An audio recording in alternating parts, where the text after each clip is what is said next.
အနေနဲ့ညီကိုတွေအတွက်အောင်မြင်ရတဲ့အောင်ပွဲလာပါပြီ Villarreal vs Elche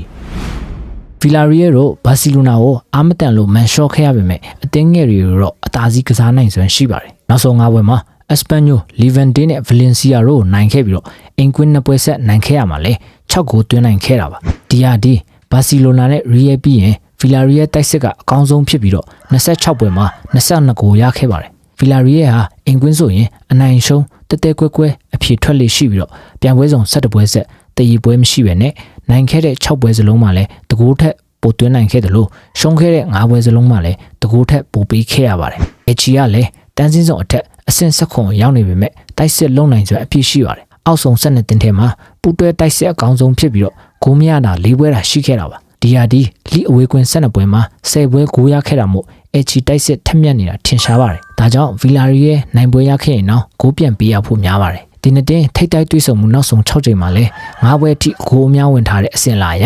ဒီတစ်ချိန်မှာလဲအပြန်လန်တွင်းဂိုးတွေမြင်တွေ့ရဖို့များတာမို့တနင်္ဂနွေနေ့ညအောင်မြင်ရတဲ့အောင်ပွဲဖြစ်ဂိုးအများကိုပဲရွေးချယ်ပေးခဲ့ချင်ပါတယ်ညီကိုတွေအားလုံးပဲအောင်ပွဲခံနိုင်ကြပါစေဗျာ